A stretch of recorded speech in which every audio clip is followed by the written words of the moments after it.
From UFOs to psychic powers and government conspiracies, history is riddled with unexplained events. You can turn back now or learn the stuff they don't want you to know. A production of iHeartRadio.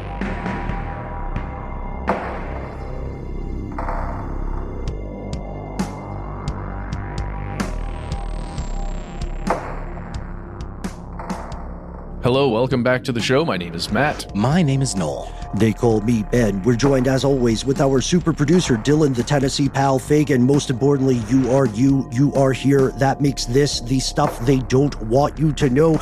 It is not only December 5th, if you're hearing this the evening this program publishes, it is also, the rumors are true, our weekly listener mail exploration. Oh, we've got some good stuff here. Laundering schemes, or whatever they may be, still delicious. We've got some stuff about your eyes and where your eyes go. We have a great list of episode suggestions at the end, a fantastic email, maybe a little about food waste and retail, maybe a little bit about genetic memory, which I'm really excited to explore. Before we do any of that, I think one of us has been to Shen Yun, but not all of us. Is it you, Matt? Yeah. When I lived on Buford Highway, I certainly checked it out in the early days. I quite enjoyed the show, and then we did some research and some episodes on it, and my whole view of the experience was altered. Well, it's such an interesting kind of multifaceted thing, too, because we know that the Falun Gong movement, religious movement, is an oppressed group in China, but they also have some really problematic things, and are almost like bordering on what one might call a cult. We've talked about this pretty extensively. And especially in February of 2021 with our episode, What is Falun Gong? We were incredibly fair, I would say. I completely agree. And we had a listener that referenced that exact episode in writing into us about an update to that story, which we will hear after this quick, briefest of breaks.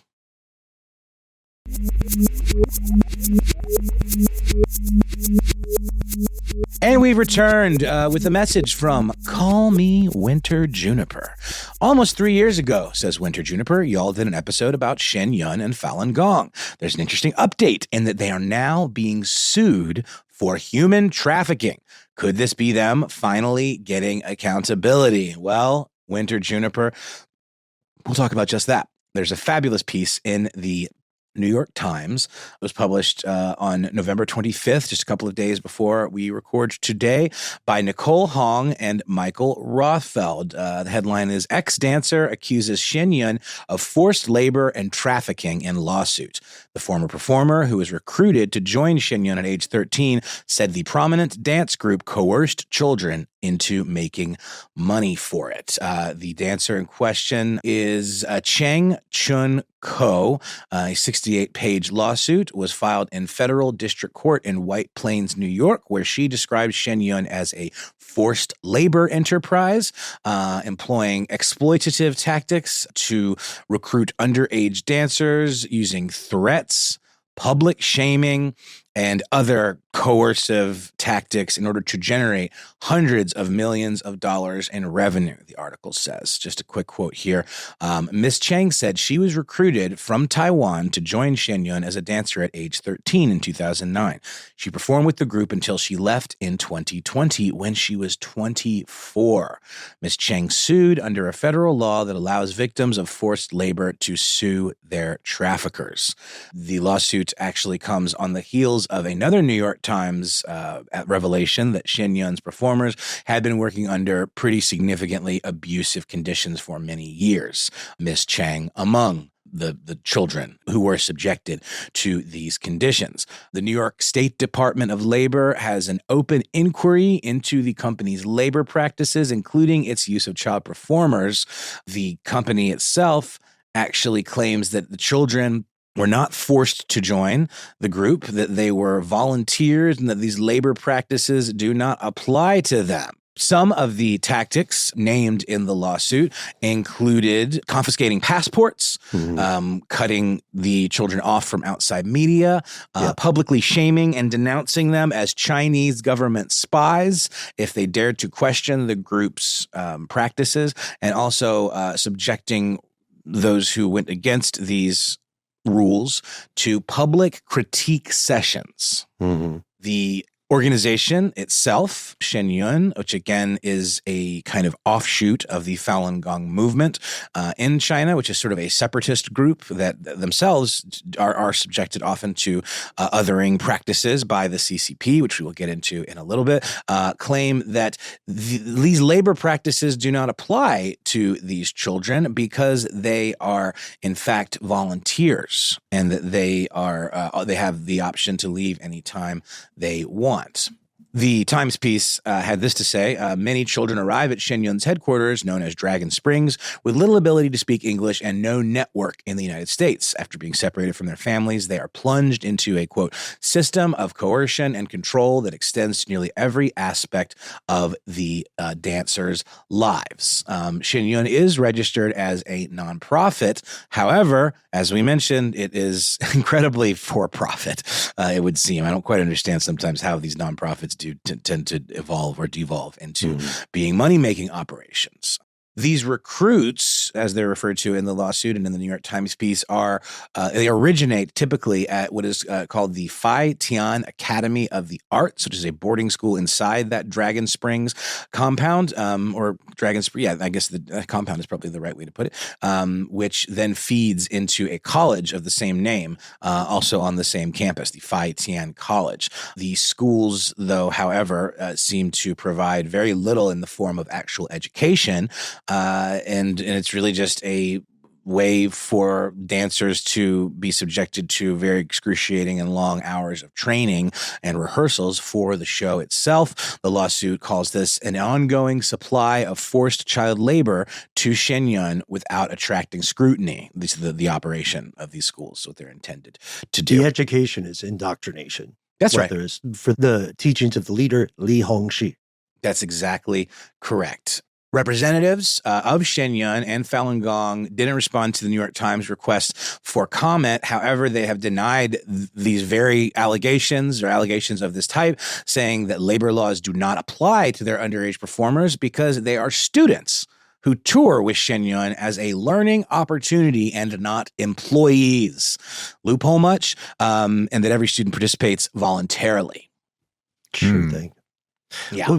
We also do have to look, please check out our episode on what's going on with Falun Gong, because in there we look at some of the actions, and I think you're getting to this, Noel, some of the actions of the CCP just in not to defend any kind of just evil labor practices, but it is worth a note that at repeated times in the organization's past, both in the U.S. and in China and abroad, the Chinese government has attempted to infiltrate the organization.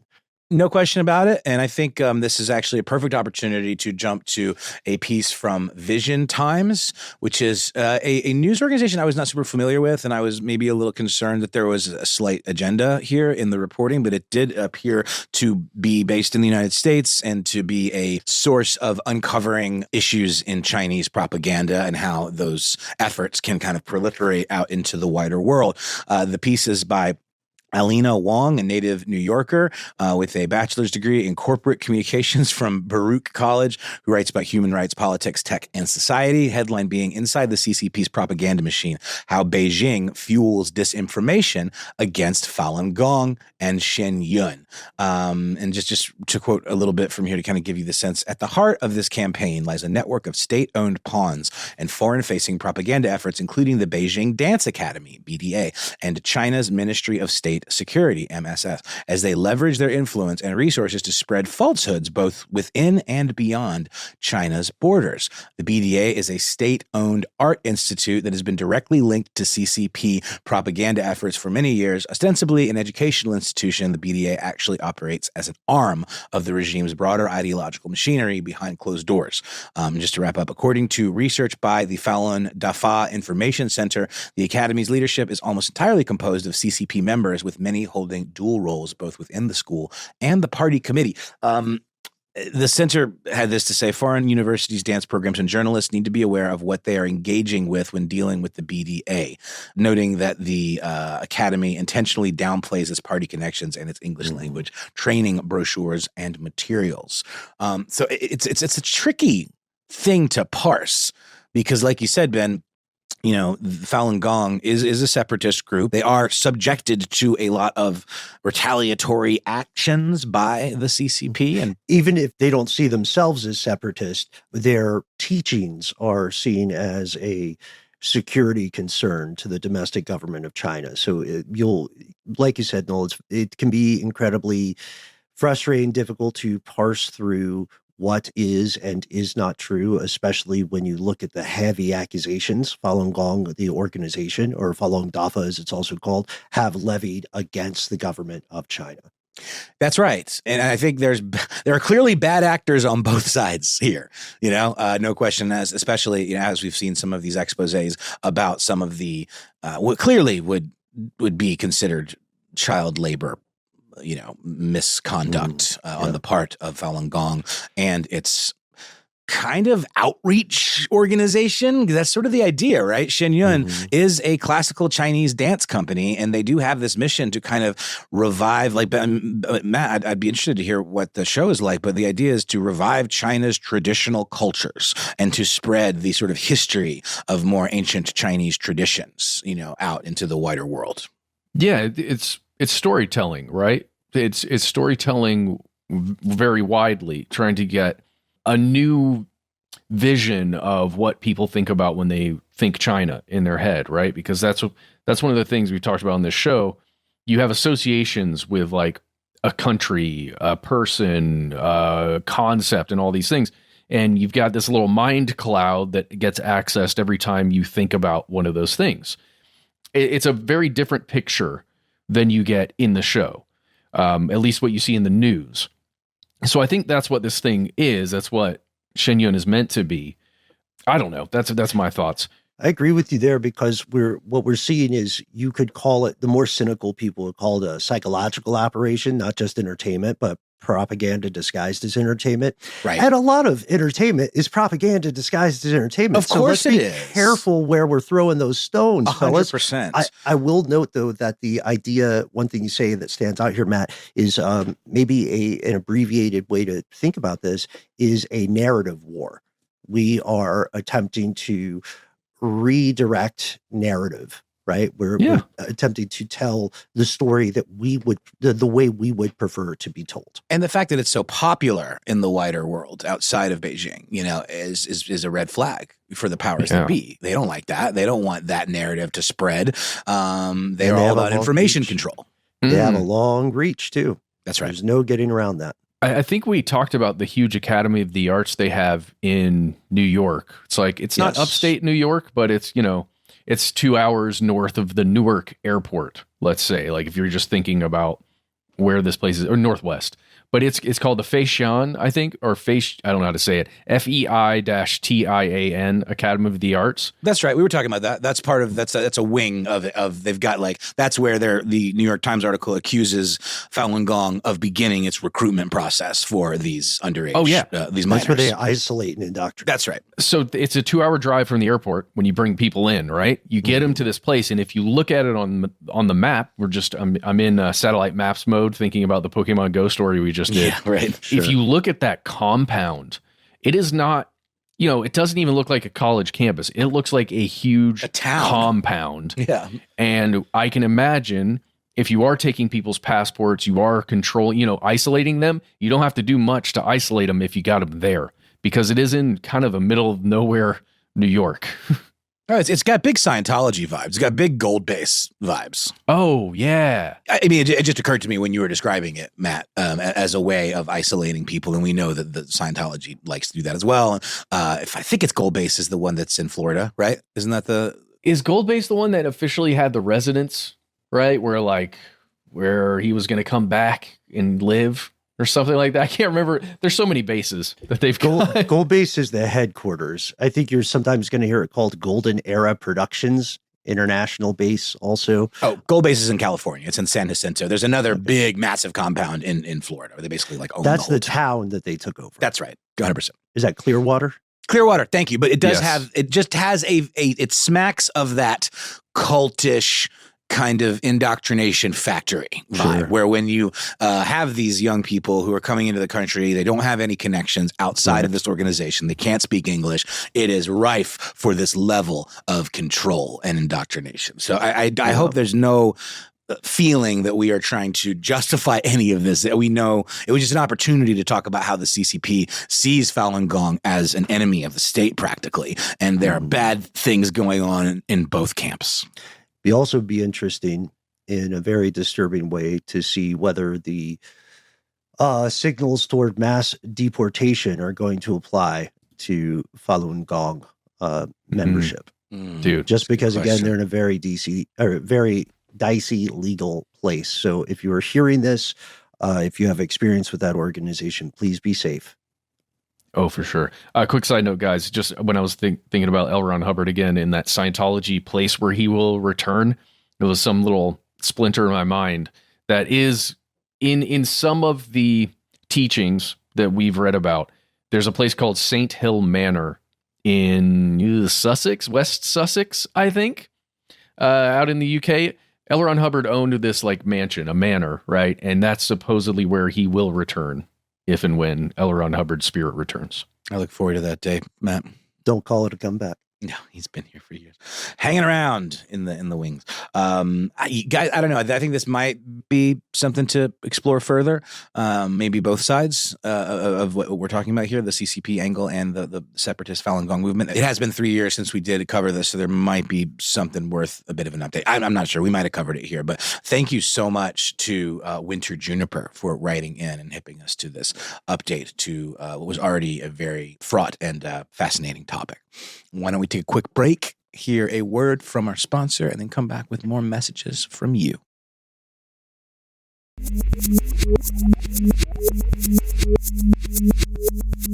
And we're back.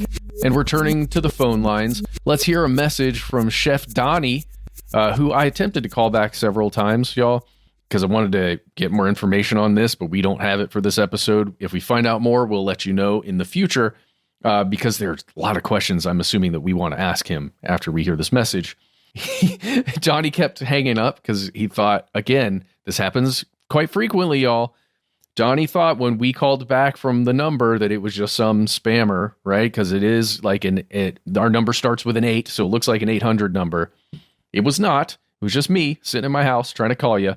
Do put our number in your phone as a contact so you recognize it. The void does indeed call you back sometimes. It's true what Ben says. I know Chef Donnie had to call back and leave another voicemail. I was like, dang it, I'm sorry. But here we go. Here is Chef Donnie's original message. Hey guys, this is Chef Donnie. I wanted to call about money laundering. You guys were talking about money laundering today. That is, as you're listening, Tuesday, November 19th, as the message is sent. I used to work for a restaurant that was in downtown Salt Lake. It was an awesome spot. We did like local organic produce, super expensive ingredients, like crazy menu, change it all the time. And it was great, but we hemorrhaged like $20,000 a month for years. And so the business was going to close and the owner decided to sell it. He sold it to a very wealthy couple. And they came in and they did some painting and changed decorations and stuff. But as far as like business model goes, they pretty much kept it the exact same. And here's where it gets crazy. The conspiracy among the employees is these people are so extremely wealthy. The husband is he's like a co-owner of a bank in Salt Lake City. So they're pretty much infinite money glitch people. So what do you do when you have so much money and the only way you really can get more is to avoid taxes, right? So go buy a restaurant that's losing money and keep it that way. Because now you're spending money on business expenses. You know, it doesn't matter. Oh, my restaurant lost $30,000 this month, but that's $30,000 less in taxes I have to pay as an individual. Very interesting. And I know it gets a little more complicated when you get into like individuals and businesses as entities, but that's the conspiracy. Feel free to use my voice or whatever. You can put this in or throw it away.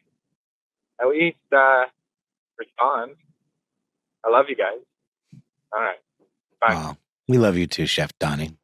Thanks, Chef Donnie. That's a great question. Yeah, it is. I love that. Please respond. I love you guys. But this is Chef Donnie. Guys, I thought this spoke to a lot of things that we've discussed in the past, specifically, that money laundering scheme, but in this case, just a tax avoidance scheme. And it resonates, I think, with some of the things we've discussed before, where you can write so many things off as a tax loss, or how do you write it off as a loss? So Anything as a loss, it gives you it soaks up some tax liability. And it's also legal. The difference between the two phrases, tax avoidance, you probably already know this, Chef Donnie, but tax avoidance is all the stuff you can do that is legal. Tax evasion is all the stuff you do that is, for one reason or another, considered illegal. Up to and including just not paying your taxes. You're like, sorry, IRS, I didn't know I couldn't do that. Oh, man. Well, in this case, I feel like this is a pretty good win for everybody. If some wealthy person can run a good restaurant, maybe that's a delight to go to once a year, as somebody, who doesn't have an infinite money glitch the way maybe a co-owner of a bank does, you at least get some great food. It gets to stay open. And even though it's losing money, it's actually, I don't know, helping the wealthy person stay afloat. Feels like a good thing to me, but also a weird loophole. Yeah, I mean, it makes me think of, I think, it was pretty recently that this came up again, as it often does, the idea of going into that restaurant that is a little bit abandoned feeling, and when you order some food, they kind of look at you askance. It's sort of like almost a cliche, the idea of like these sort of front operations. Every dollar you spend is less money that they get to write off on taxes. Yeah. They're like, what are you doing? Get out of here. I've got to stop bringing up. I do love those places. I'm glad you gave him a shout out, Noel. There's also the idea here, or the differentiating factor there would be the places we're talking about, or maybe fronts for organized crime, to put a fine point on it. And in this case, as it was described earlier, a possible win-win for folks involved. It's a case of ulterior motive, right? We got the restaurant because we want it to be around, but we don't want it to do super well. Yeah, but you could also funnel some money through there, that could be almost like laundering in a way, if you wanted to. We're not saying that it is. It's like money laundering in that it is. Well, I guess it just depends on, the purpose and how you do it. And I don't know, there's a lot of order of operations. Yeah, there's a lot of stuff there, but potentially it could be both. Porque no los dos. But there's also, the restaurant industry itself is such a cutthroat business. It's incredibly difficult to make it in restaurants or in hospitality because of numerous factors. I'm always impressed when I see restaurateurs, and even more so when I see self-made chefs, because talk about serious, you know what I mean? Like, there's not an off time for those folks. Yeah, very true, especially for the staff. The actual human beings that run them. The people who own them, maybe it's a little different situation. All right. Well, hey, there you go, Chef Donnie. Let us know what the restaurant is, maybe. I don't know. Or maybe you can track it down, figure out which restaurant Chef Donnie's talking about. That would be fun. Then we could all go there and just order way too much money's worth of food and drinks and just see what happens. love firsthand investigations, all about a side quest. Got some stuff going on in Knoxville. In fact, we're going to be on the road a little bit more in 2025, man. So why don't write into us? Give us a link or something like that, and we can keep it anonymous, but you might have some interesting guys show up. Yeah. That's right. We'll just do a meetup at that restaurant at some point in Salt Lake. All right, let's jump one more time to the phone lines and hear from Valerie. Here we go. Hey, guys, it's Valerie again in the Shenandoah Valley. Sorry to call again, but I was thinking about your episode on November 12th where you talked about eye tracking, and you guys should I'm not going to tell you what to do. Sorry, that was rude. This thing called EMDR therapy that has been around for a long time, and it has a ton of research. It initially was used for veterans with post-traumatic stress and has since, over the years, been applied to all kinds of trauma. It stands for eye movement desensitization and reprocessing. I know a little about it. I don't provide that therapeutic service. I'm not trained for it, but I was listening to your podcast and I was like, gosh, I have to call these guys and tell them about that. Because when they're talking about eyes being tracked and stuff, this is pretty interesting. Anyway, sorry to take up all your voicemail. I hope you guys are doing great and have a good week. Oh, thanks, Valerie. You too. Oh, yeah. Valerie has called in a couple of times now. Valerie is a psychotherapist in private practice out there in the Shenandoah Valley in Virginia. Very cool. Said some very kind things in the past. We definitely appreciate those, Valerie. And I did not know about this, guys. I've never heard of EMDR therapy until Valerie mentioned it. Were you guys aware of it before this? Only due to, like we were saying with PTSD, only due to some veteran friends, but never personally experienced it, and definitely don't know a ton about it, to be honest. Oh, dude, I knew nothing about this. I believe it came up in with a previous therapist that I had, just in conversation, just like as sort of like a thing that maybe I wasn't familiar with when we were talking about different forms of like regression type therapy. Oh, interesting. Okay, so it does feel like maybe this is a cousin of some type of regression therapy, almost hypnosis. To a degree. That's sort of the context in which it came up. I was just asking about that sort of thing, and it was like something there. It was not like something we were going to do. I was just asking about different forms of that kind of therapy. Well, this is fascinating, y'all. Let's define it, at least as in the way that the EMDR Institute Incorporated defines it, which was founded by Francine Shapiro, PhD, by the way.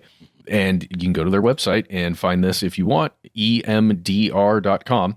It says, eye movement desensitization and reprocessing, or EMDR, is a psychotherapy treatment that is designed to alleviate the distress associated with traumatic memories. And when I started reading about this, guys, you know what it reminded me of? What's that?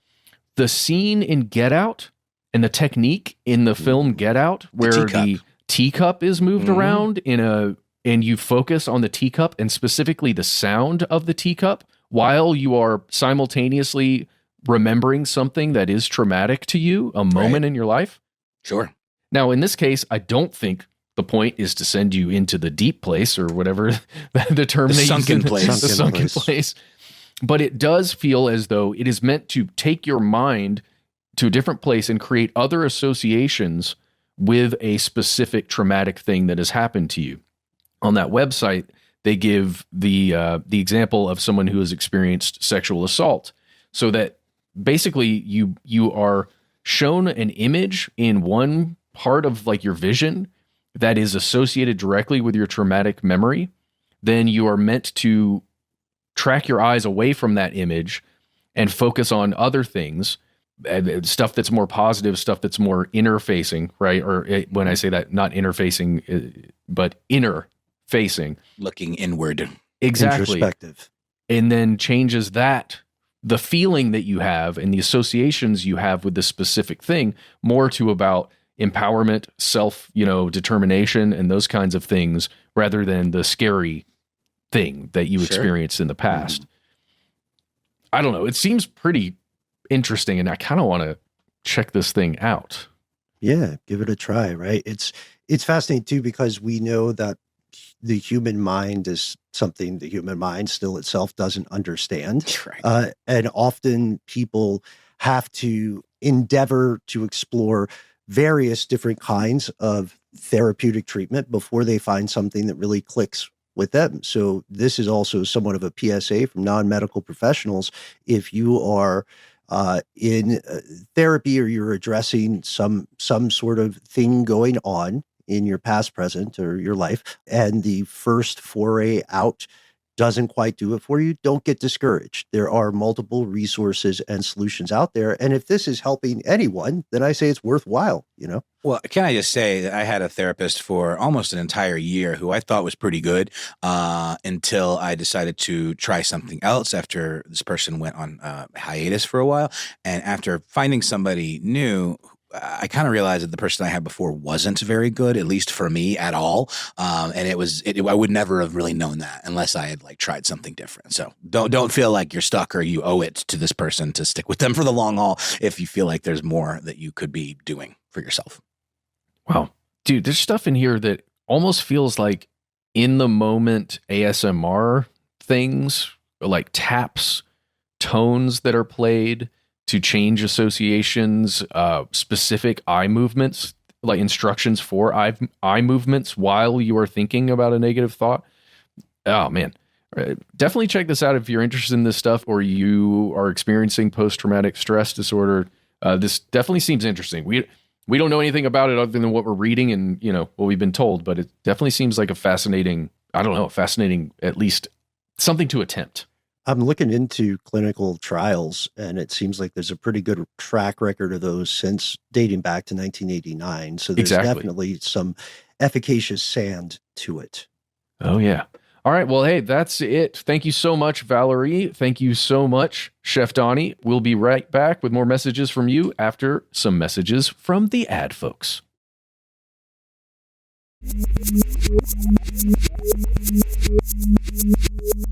And we have returned with our dear friend, conspiracy realist, going by Headmaster, asked a question that I find quite intriguing.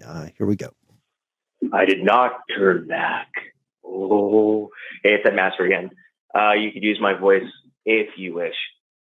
This is a call, basically ask a question of what you guys think. Now, I was listening to your listener mail episode. I think it was your last one.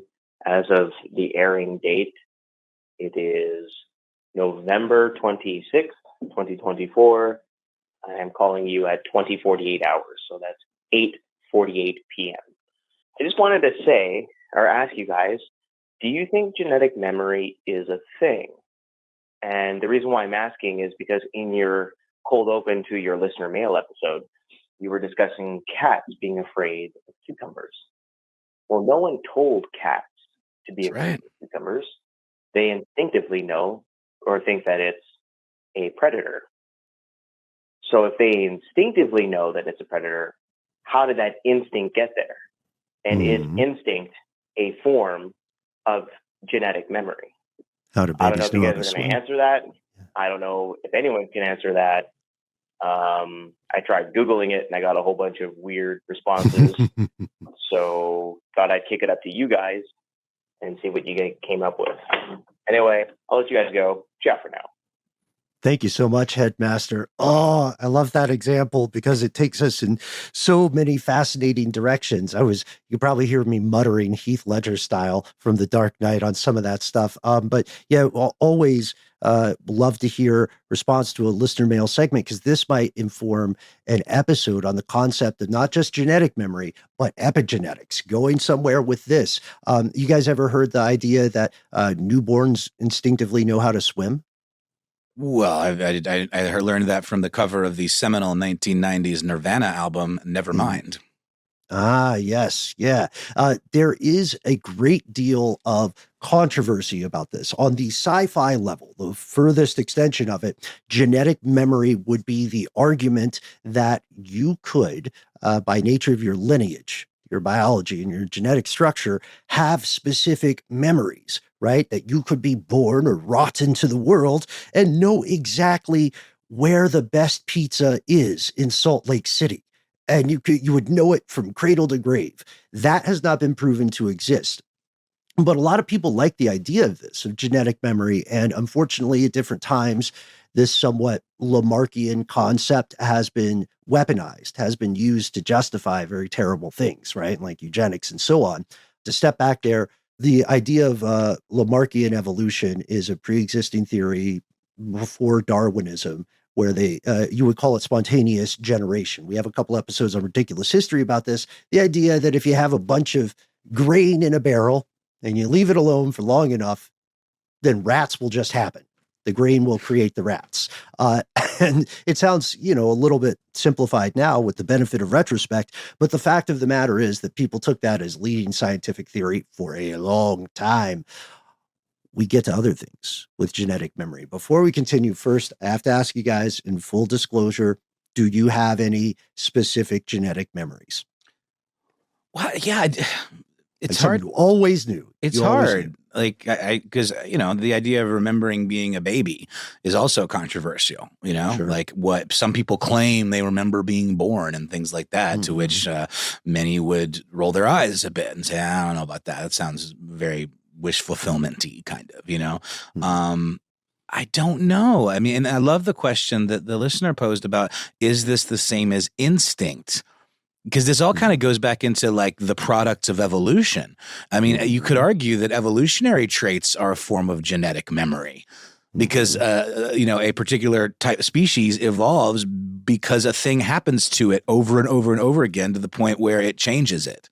Well, how do the baby turtles on the shoreline know they got to run fast AF for the ocean? The salmon, how do they know to swim upstream and all of that stuff? Do eels even do their Exist. whole eel thing, Yeah. right? We figured out the answer to that. That's a story for a different day. They develop their sexual organs at certain times. I remember the pounding of war drums across the hills in Middlesbrough.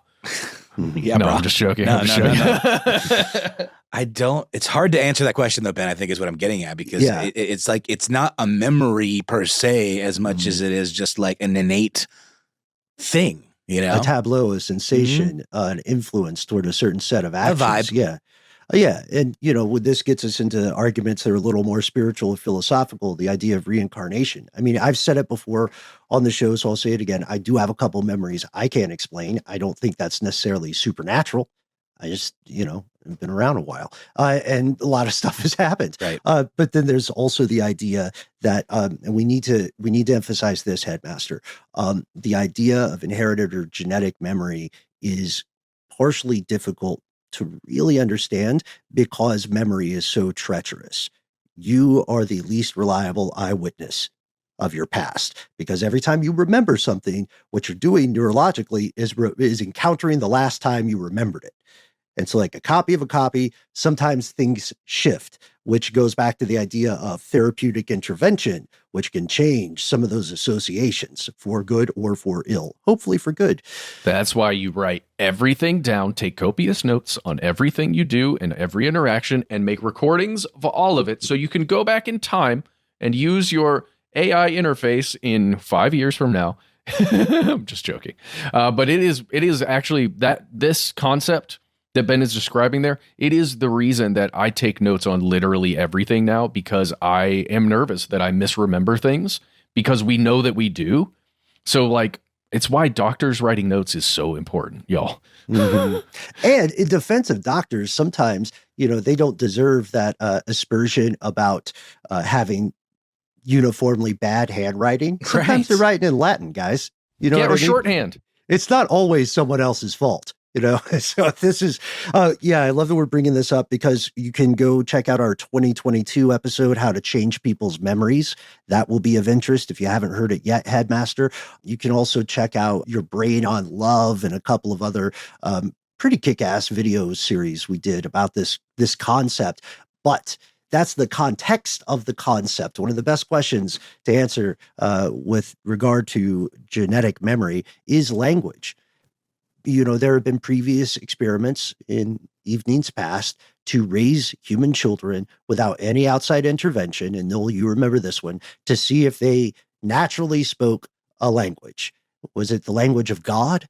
Was it a language based on who their parents were and the languages they spoke? Very bad stuff to do to kids. But we also have learned that children born in a particular country are not genetically predisposed to speak the language of that country. Like being born in China or Bhutan or being born in Tuvalu or Guatemala doesn't mean you're going to speak Spanish or Mandarin, etc. better. You'll just have more opportunities to learn it. Right. Or there's even like arguments about like, how maybe human beings are born with an innate ability to astrally project their consciousness, or to in some way commune with, spiritual entities or what have you. And or the Jungian superconscious. but that we are taught to not do that.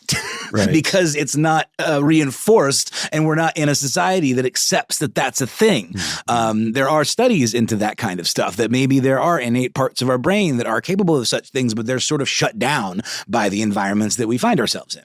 There are also formative learning stages, and I love that point. So if you don't learn a language by a certain point and you're a neurotypical human being, it's going to be tremendously difficult for you to learn any language after that. Is it because of brain elasticity and things like that? Like you sort of get, it gets a little, I mean, for lack of, maybe I'm oversimplifying, but your pathways just get a little bit more rigid as you get older.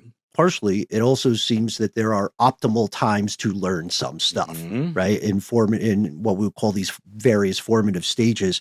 I love that you're bringing up, Noel, the point about possibly having certain aspects or aptitudes shut down, right? Like, could you, and this is a thought experiment here, could you encourage, if you threw ethics out the window, Russian style, could you take a group of human children and by raising them, encourage them to develop something like synesthesia, right? Could you just create those associations that then become physiological pathways in the brain, the same way that the hippocampus of someone who is a London cab driver for decades will physically be larger than average. Right. This kind of stuff is possible. Knowledge. Yes, of course. Yeah, the knowledge. What a cool name. But in either case, that doesn't really answer your question, Headmaster. We found something weird. You might dig it if you don't know about this already.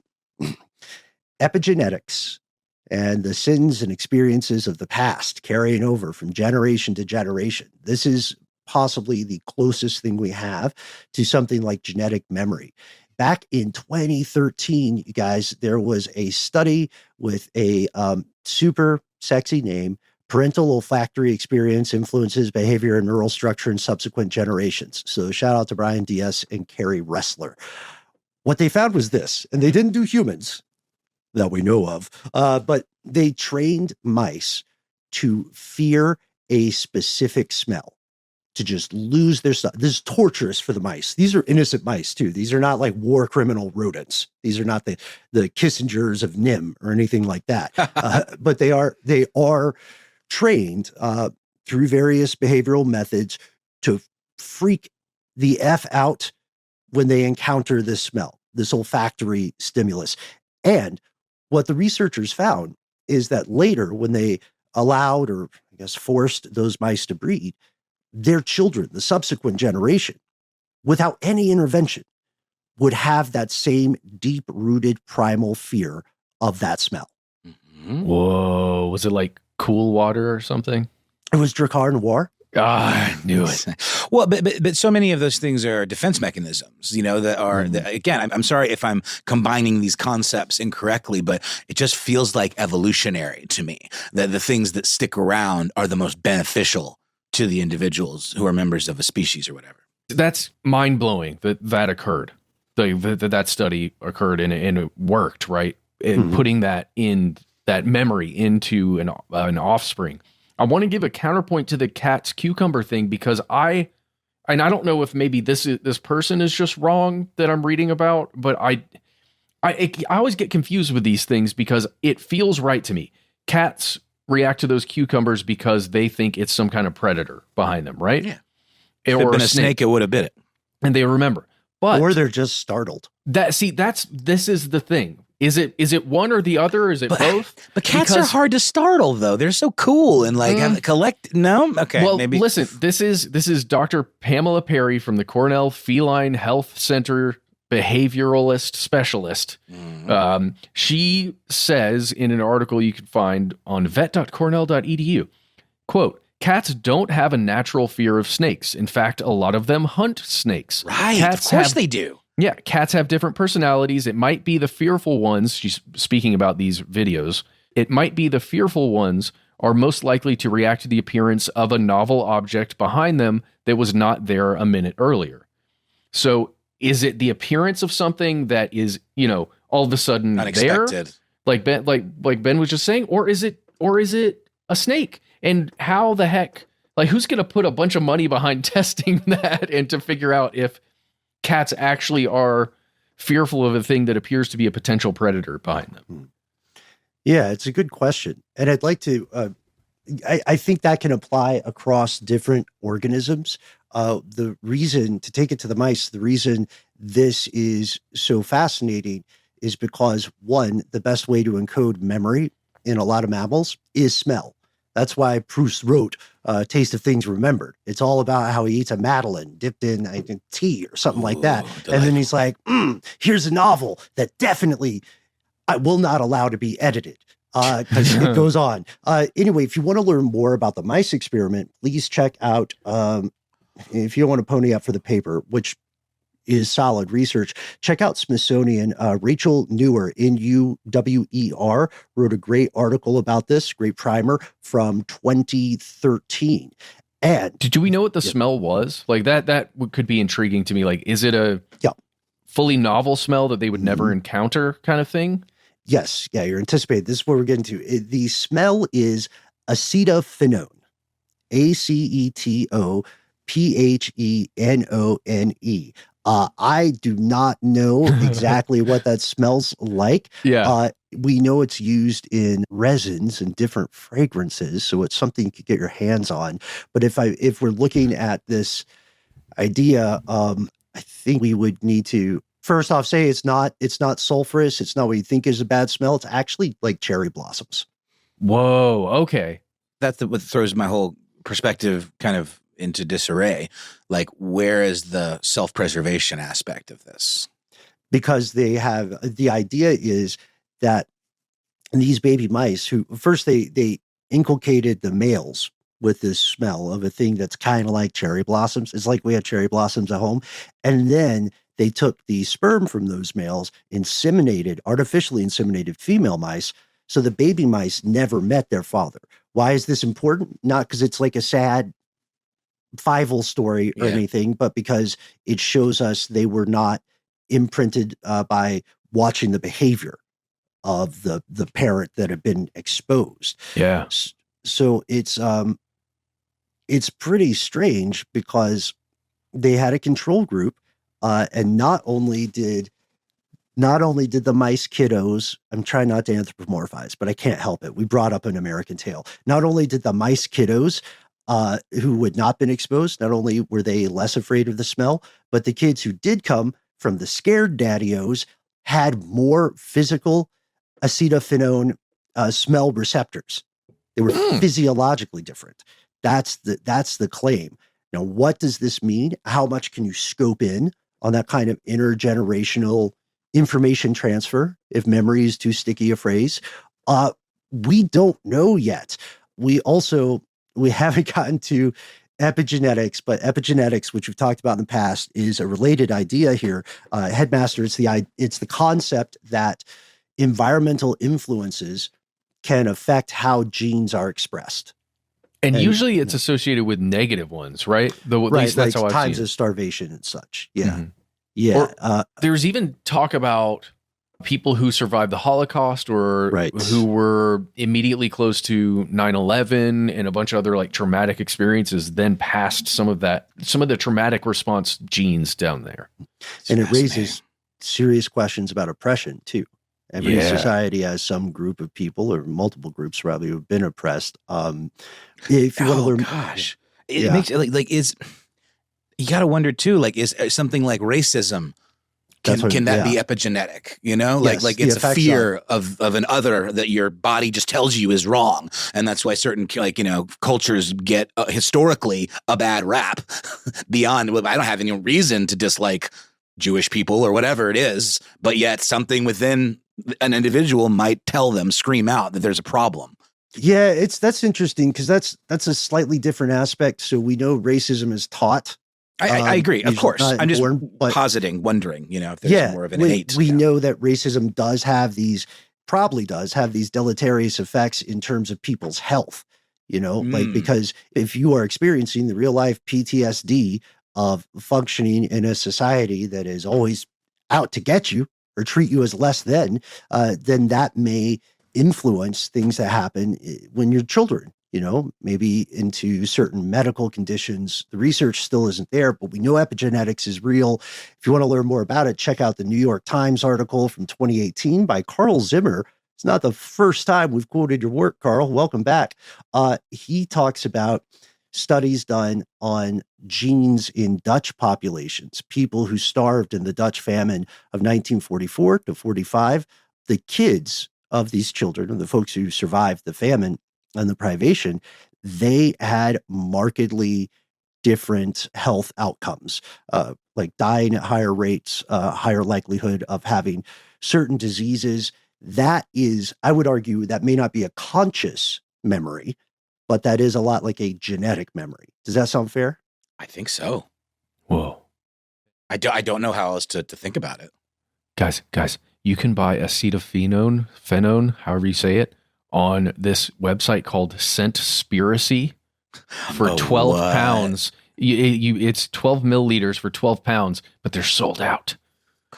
It's Makes a you think. Scentspiracy. Oh, it is indeed. Jeez Louise. So we're going to actually call it a little bit early today. We've got one letter from home. We are right now, in full disclosure, recording in what some of our friends call Thanksgiving Eve. We know the holidays can be tough for a lot of people. Candidly, one of those people, depending on your family situation. So we do wish you the best. And we want to thank you so much for being with us here and being the most important part of the show. The letter from home we'll share, which I think we all saw, was... Is that voicemail? Is it F you, Matt? No. Oh, man. All right. It's an email from someone who didn't give us a nickname. So we're gonna freestyle here, and we're gonna call you Tabby Cat. So I like it. Yeah, go with the cats, right? Mm-hmm. Fear no cucumber, Tabby Cat. Tabby, you said, have you guys done an episode? This is just a cavalcade of suggestions. Have you done an episode on Harold Holt's disappearance? Former Australian Prime Minister, avid swimmer. He believed oxygen tanks were inauthentic, and he famously said to one person, "Come on, Tony, what's the chance of an Australian Prime Minister drowning or being eaten by a shark?" And then he went missing, swimming off the coast on the eastern head of Melbourne. They named a swimming pool after him, but most people believe he drowned. Because this happened at the height of the Cold War, there were a lot of conspiracy theories surrounding it. And then the other suggestions, you could do episodes on Australian history. And Tabby Cat, as you may have noticed by this point, we get a lot of Venn diagram with ridiculous history and stuff they want you to know. As a matter of fact, we often get together and say, which is better for, which show? Or we'll do episodes on both shows here. This may be a case. Tabby Cat also asked about Ned Kelly and about the New Zealand Treaty of Waitangi and asked for an episode about the Tasmanian tiger or Uluru. We've done the tiger. Man, I'm bullish on the tiger. I want that bad boy back so bad. I remember that tiger. Harold Holt was born exactly 75 years before me to the day. Just found that out. Okay. Nice. August, baby. Coincidence? I think not. I think so. Oh, dang. Oh, you're right. And we also covered Flight MH370. I went ahead and sent you that episode as well, Tabby Cat. We wanted to thank everybody for tuning in. We could have a great episode on Harold Holt, so stay tuned. We have so much that we didn't get to. We are going to talk with Squirrel Girl about food waste in retail. We got a lot of court feedback to get to, but for now, we are going to call it an evening. We're off to Noctivigate. Happy Thanksgiving to all who celebrate. Kidding. Thanksgiving is over by the time you hear this, so we hope you had a good one. Big thanks to Tabby Cat, Headmaster, Chef Donnie, Valerie, Winter, Juniper, and Squirrel Girl. Can't wait to hear from you folks. Help us out making some new episodes. Find us on the emails. Find us on the phones. Find us on the lines. Lines. You can find us indeed all over the lines, internet or otherwise. But if you're on the internet, why don't you look us up at Conspiracy Stuff, where we exist on Facebook with our Facebook group. Here's where it gets crazy. Get in on the conversation. Hang out with all the other conspiracy realists. It's a good time.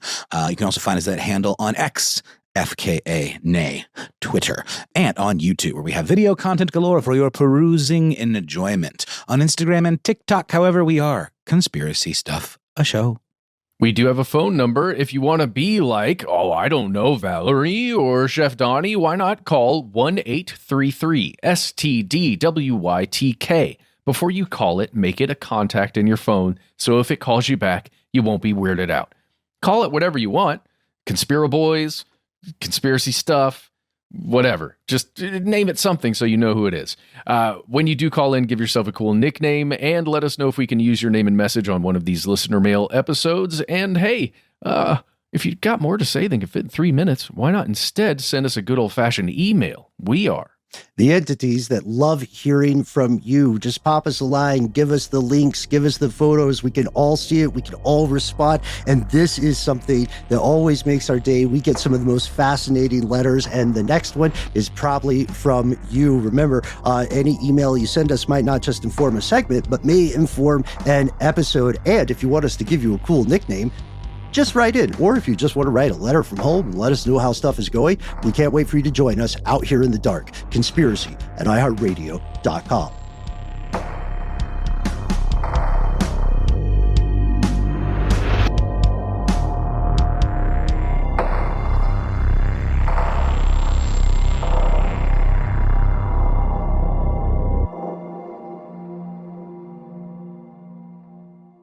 Stuff They Don't Want You to Know is a production of iHeartRadio. For more podcasts from iHeartRadio, visit the iHeartRadio app, Apple Podcasts, or wherever you listen to your favorite shows.